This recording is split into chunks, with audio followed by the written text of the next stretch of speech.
নমস্কাৰ আপোনালোক সকলোকে পুনৰবাৰ স্বাগতম নসমাই মছজিদ বন্ধুসকল লগতে চাওক আজি 9টা গুৰুত্বপূৰ্ণ খবৰ।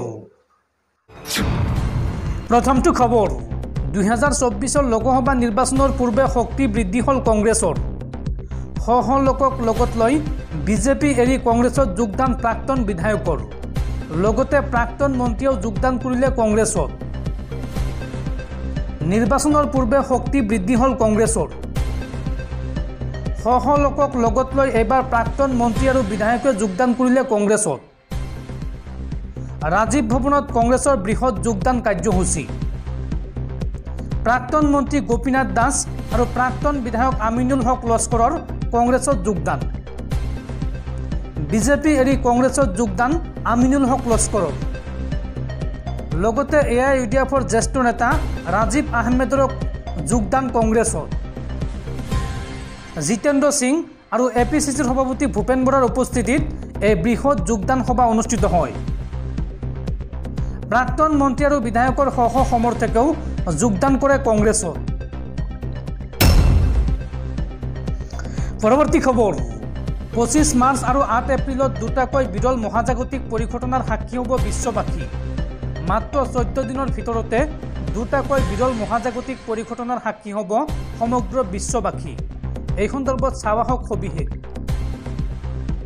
হোলীৰ দিনাই বছৰৰ প্ৰথমটো চন্দ্ৰগ্ৰহণ সোমবাৰে প্ৰভাৱ পৰিব এই চন্দ্ৰগ্ৰহণৰ 25 মাৰ্চৰ এই চন্দ্ৰগ্ৰহণক লৈ দেশজুৰি চৰ্চা পুৱা 10:24 আৰম্ভ হ'ব এই চন্দ্ৰগ্ৰহণ আৰু বিয়লি 3:01 অন্ত পৰিব এই চন্দ্ৰগ্ৰহণৰ এই চন্দ্ৰগ্ৰহণ কোন দেশত দেখিবলৈ পোৱা যাব চাৱাহক Ireland England Spain Portugal Holland Belgium Norway Switzerland Germany France America Japan Russia Australia এইসমূহ দেশত দেখিবলৈ পোৱা যাব লগতে আফ্ৰিকা প্ৰশান্ত মহাসাগৰ আটলান্টিক মহাসাগৰতো দেখা পোৱা যাব এই চন্দ্ৰগ্ৰহণ ইফালে এই চন্দ্ৰগ্ৰহণৰ পিছতে আহি আছে সূৰ্যগ্ৰহণ 8 এপ্ৰিলত হ'ব বিৰল মহাজাগতিক পৰিঘটনা 7 মিনিট 14 ছেকেণ্ডৰ বাবে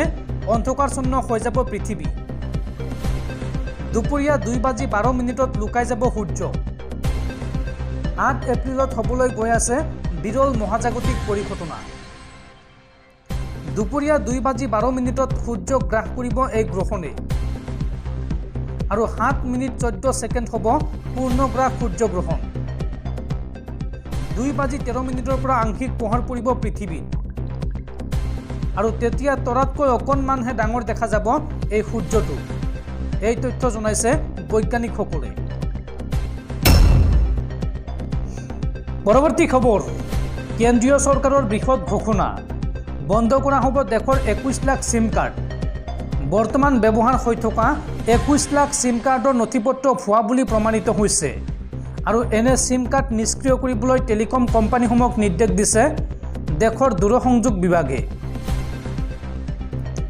বন্ধুসকল তাৰপিছত 4 নম্বৰ খবৰটো জনোৱাৰ আগতে আপোনালৈ এটা সৰু ৰিকুৱেষ্ট যদি তালৈকে এই ভিডিঅ'ত লাইক কৰা নাই তেন্তে প্লিজ এটা লাইক কৰি দিয়ক আৰু এনেকুৱা ধৰণৰ নতুন ভিডিঅ' পাবলৈ চেনেলটো ছাবস্ক্ৰাইব কৰি কাষত থকা বেল আইকনটো প্ৰেছ কৰি ৰাখক পৰৱৰ্তী খবৰ ভাৰতীয় বতৰ বিজ্ঞান কেন্দ্ৰৰ আগজাননী আগন্তুক 3 দিনলৈ ৰাজ্যত হ'ব প্ৰচণ্ড ধুমুহা বৰষুণ আৰু শিলাবৃষ্টি আৰু এই সন্দৰ্ভত ৰাজ্যৰ 32খন জিলাত জাৰি কৰা হৈছে য়েল্লো এলাৰ্ট ৰাজ্যৰ কোন জিলাত এলাৰ্ট জাৰি কৰা হৈছে চাৱাহক আগন্তুক 3 দিনলৈ ৰাজ্যত হ'ব প্ৰচণ্ড ধুমুহা বৰষুণ আৰু শিলাবৃষ্টি এই সন্দৰ্ভত বতৰ বিজ্ঞান কেন্দ্ৰই জাৰি কৰিছে য়েল্লো এলাৰ্ট অহা 23 মাৰ্চ পৰ্যন্ত ৰাজ্যত হ'ব প্ৰচণ্ড ধুমুহা বৰষুণ আৰু শিলাবৃষ্টি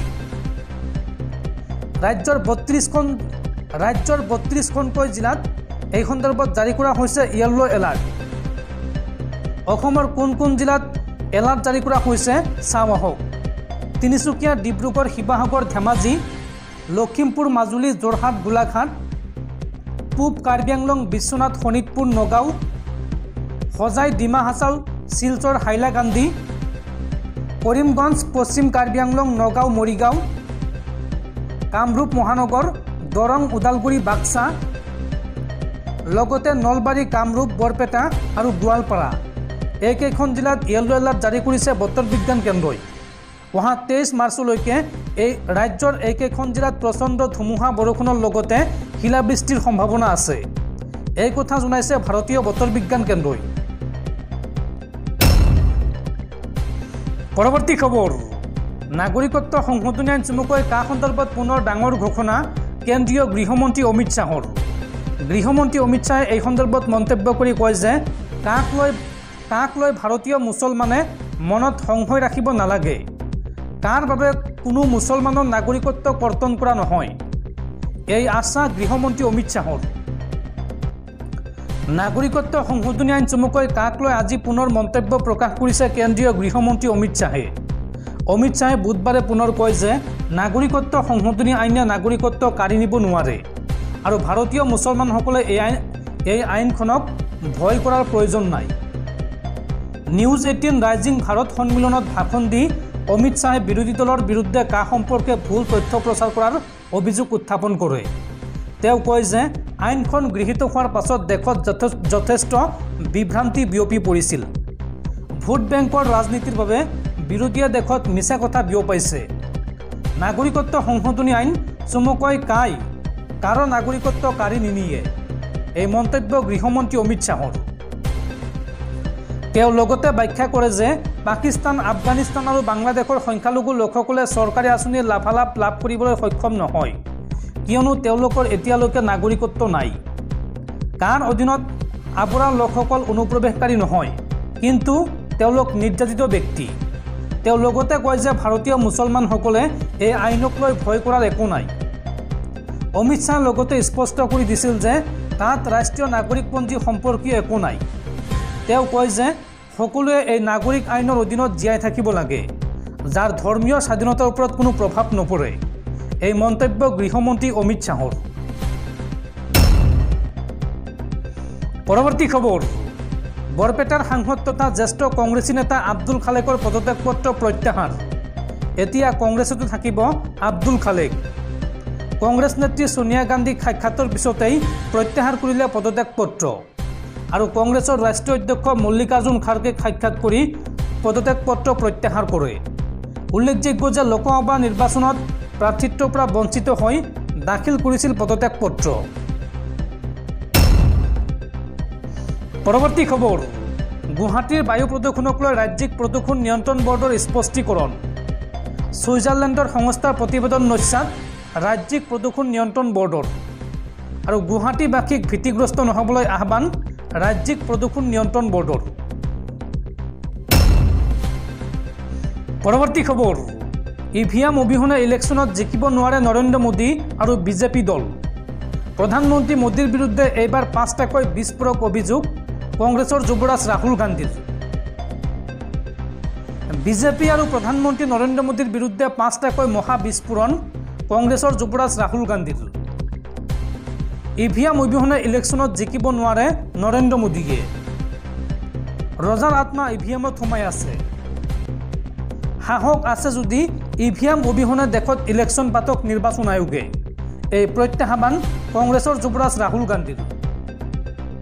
সাহস আছে যদি ইভিএম খুলি বিৰোধীক দেখুৱাওক নিৰ্বাচন আয়োগে, এই প্ৰত্যাহ্বান জনাইছে ৰাহুল গান্ধীয়ে। ৰাহুল গান্ধীয়ে লগতে কয় নিৰ্বাচন আয়োগকো ব্যৱহাৰ কৰিছে মোদী চৰকাৰে। নৰেন্দ্ৰ মোদীয়ে 4 ধৰণে দুৰ্নীতি কৰি গৈছে: চান্দা দিয়া, ধান্দা লোৱা, ধন দাবী, ঠিকা লোৱা, ঘোষ দিয়া আৰু চেল কোম্পানী।